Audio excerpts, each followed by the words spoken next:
So to start off our second group of images, we have Jesse's photos. First image, we've got a tree that is identified as one that grows towards the light, which kind of gives us this little tilt to the tree here. For me, I have a little bit of disconnect with that because the light is actually coming from this direction over here and it's tilting this way. So I wonder if it's tilting that way because of the wind direction, or maybe it just got bent a little bit. I don't know. But anyhow, I think the fact that this tree is tilting like this um, does bring a little bit of visual interest to the frame. It makes us wonder, why is it tilted like that? Just like Jesse and myself kind of were um, somewhat interested in what's going on and what is the biological reason for this tree being like that. So from that perspective, I think the image is successful. Um, there's side lighting going on here, which gives us a sense of three-dimensionality in the photograph. In other words, this tree seems much closer to the viewer's space than this background area here. We've got this wonderful shadow on the left side here, which indicates that it is taken in hard lighting. And then Jesse tells us that it is a large depth of field. And I would agree on that point that it is indeed a large depth of field. The one thing I think that could be done in this image to make it a little more interesting, or at least a little bit more refined, is getting down closer to the ground. Right now, this tree is backed up by this other tree and kind of all this busyness here. If Jesse had gotten down to the ground real low and looked up on the tree, then the tree would be in this sky area and it would be separated from all this other busyness behind it. And I think that would kind of elevate this image one step than where it's at right now. So just a little bit of finessing and changing that vantage point. Again, I keep stressing it, but everybody seems to be really locked into this, shoulder height way of shooting that I definitely want to break you guys of for the most part. Oh, and one other quick note here, Jesse. You described the large depth of field as a high depth of field. I know it's just semantics here, but just kind of practice. When everything is in focus, we talk about it as a large depth of field. So large rather than high depth of field. And then in our second image, speaking of getting down low to the ground, wow, you did it here. And I think the difference is obvious. This image is unique. I think that it's interesting. I think it forces the viewer to look a little bit a little more deeply into the scene, wonder what's going on. That reflection of the ball in the water is very compelling, and I think the fact that you are low exaggerates that reflection and makes it even that much more noticeable. Also love how the sidewalk kind of rises in the background and it goes to meet all of these houses that are out of focus. It almost feels like you're a cat maybe that's walking down the street at that real low to the ground perspective. So very successful, and I love the depth of field here. Very shallow depth of field. Our eye goes to the ball here. Certainly our eye looks at this other stuff in the background, but it's kind of held right here in this really sharply focused area that is really the most interesting and exciting part about the photo. So very well done on this image. Super successful shot here. So good luck on next week's assignment. And our next images come courtesy of Heather. In this image, we have some stonework or masonry over at the cemetery.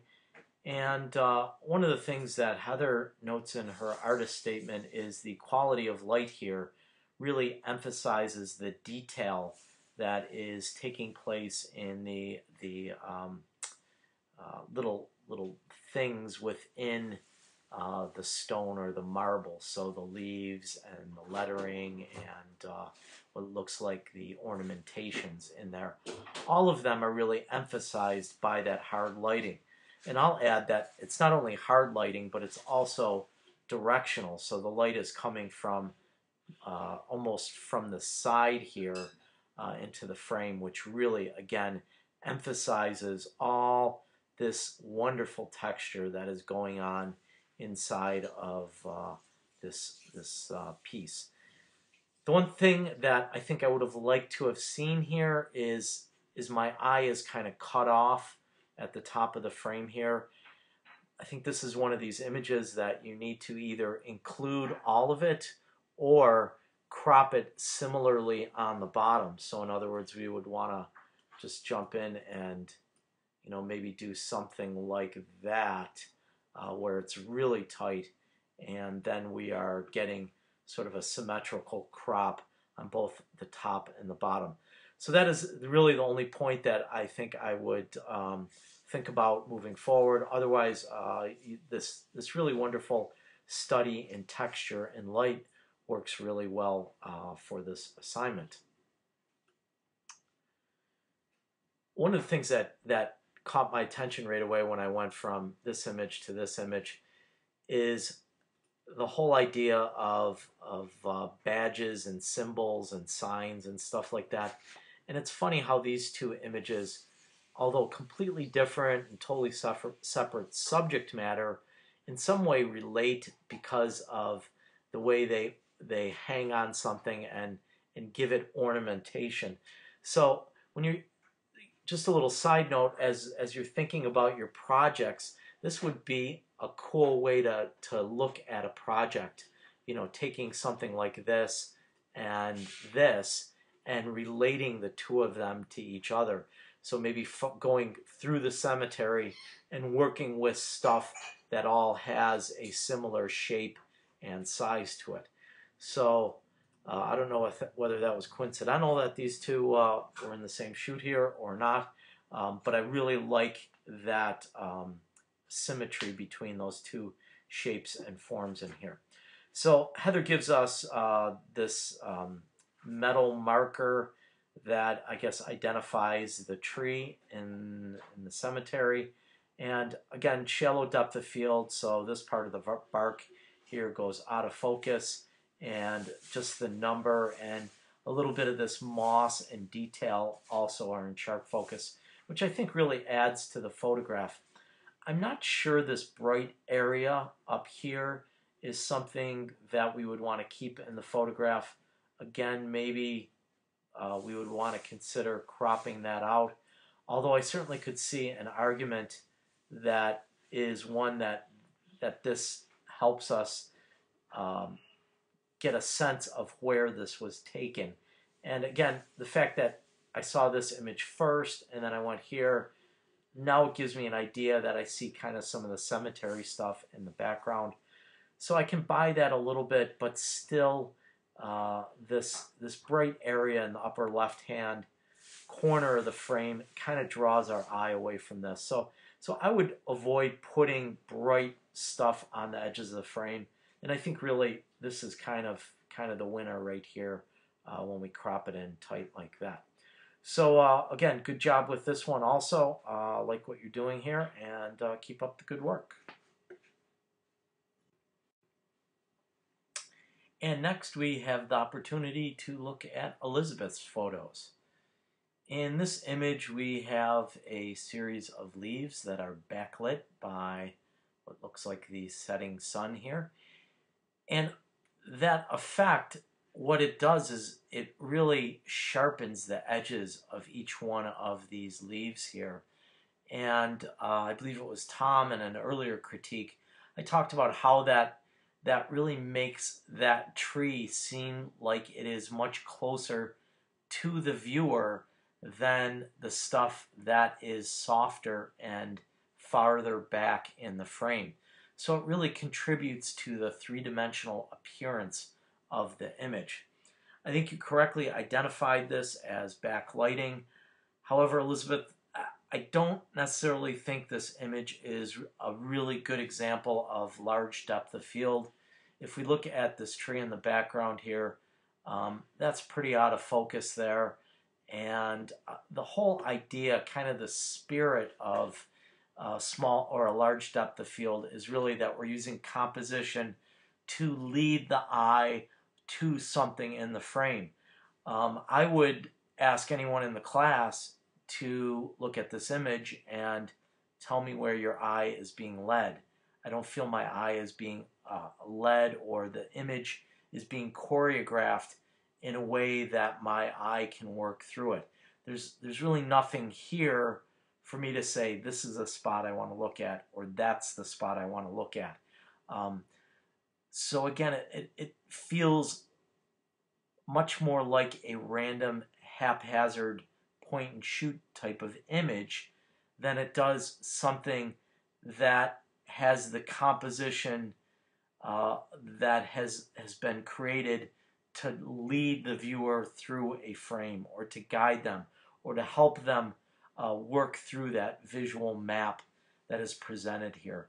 So again, I've said it to a few people before, and I'll say it again this week. We really have to start refining our images and thinking about them like a map, and guiding the viewer's eye throughout the frame. So that really will be something I'm going to ask you to do this week in your assignments.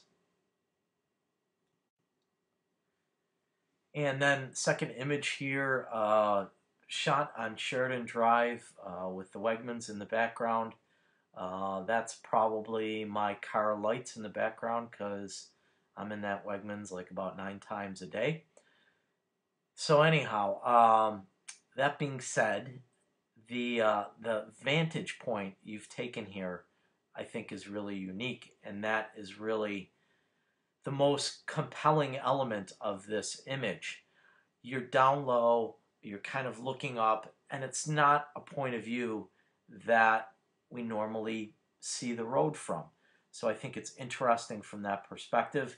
I want to look at it, I want to scan the frame, I want to learn more about it. And quite honestly, if you had not told me it was Sheridan Drive, I probably would have spent a few minutes here looking through the frame, just trying to figure out which Wegmans it was. So from that perspective, I think you've set up an interesting frame for the viewer. The two things that we really talk about in this module is lighting and depth of field. Here, this image was supposed to be a small depth of field. It's really not. It's kind of hanging between the two. Again, I would encourage you to go back and look at perhaps Jesse's image of the tennis ball. I think that was a really solid example of a shallow depth of field. Here, the trees in the background and the Wegmans sign, while they're not perfectly in sharp focus, they're in reasonable enough focus that I can tell that that's an M and a in the background there. So the idea with this bokeh effect that we get with the short depth of field or small depth of field is one where the background almost goes totally soft. Here it's not necessarily doing that. The other thing we have going on here is you identified the light as being soft. Well, the light is kind of soft and it's kind of not soft. There's all kinds of different light going on in the scene, but the light that is primarily illuminating the most obvious part of the scene is hard lighting, and we know it's hard lighting because of this very sharply defined shadow here. Now, that being said, I really like the hard lighting here. I think it gives us a sense of the texture and sort of, the many dozens of times that this fire hydrant has been painted over, and we get a sense of all these layers of paint that have built up and contributed to its texture. So that hard light really is what reveals that for us. But this image also has soft light going on in some of the background areas where we might have like big fluorescent lighting going on, even lighting from windows of things, stuff like that. So this is a tough one to diagnose, and honestly, it's really not a perfect example for this assignment. So again, maybe this is something you go back and revisit and see if you can get some really good images with that super soft bokeh in the background. That's what I'm really looking for out of this image. So again, if you have any questions, let me know, and we'll take it from there. Thanks. And then we will finish up this group with Ted's images. Here we've got his shallow depth of field image, and we see that the trees in the background have gone slightly out of focus, and the bike in the foreground is in focus.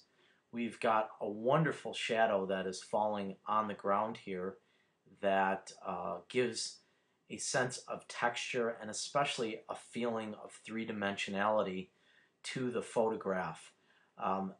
Again, it feels like this bicycle is in the viewer's space much closer than these trees or any of this information in the background. So I think very nice job of working with your hard lighting, and we can even see like the tire treads in here and some of the details within the seat and on the handlebars and within the metal, all very successfully rendered with that side lighting here, Ted. The one thing that I would like to see is on your shallow depth of field, I want to see maybe a look that looks something more like this, where the background goes much more out of focus. You can see in this version, the background's out of focus, but it's not really out of focus. And the reason for that is you shot your lens at about 30 millimeters, and 30 millimeters is on the wide angle side of things. And in doing so, wide angle lenses tend to, even with small aperture settings, you still end up with a very large depth of field. So when you're trying to develop that really spectacular bokeh or that out of focus effect in the background, you want to do that with a longer lens. So if you're using the one of the school cameras, you want to push that up to 55 millimeters rather than 30 millimeters, and maybe take a couple steps back so you're getting the same view, you're just using a different focal length to capture it. And you'll see the difference. The background will really be significantly more out of focus. So good job on that. Just try and get that bokeh effect just a little bit more prominent in the image. And then your second image with the large depth of field, very well done. Foreground to the ball, to the trees in the background, all are in very sharp focus. The lighting is hard, it's coming from the side. It emphasizes all the texture in each one of these follicles of grass. It emphasizes the texture in the ball here. And it also gives our image a sense of three-dimensionality. Again, the ball seems much closer to the viewer than that background area of the photograph does. The one thing that I think you've done a really good job of is that when we have that large depth of field, we're always concerned about where is the eye going to go? What's going to lead the viewer's eye to the subject?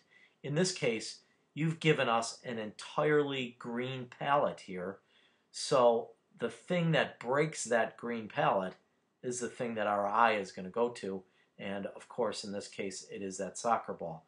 So very well done on this shot. I think this is one of your stronger images that we've seen so far. So excellent job here, Ted. Look forward to seeing your stuff again next week.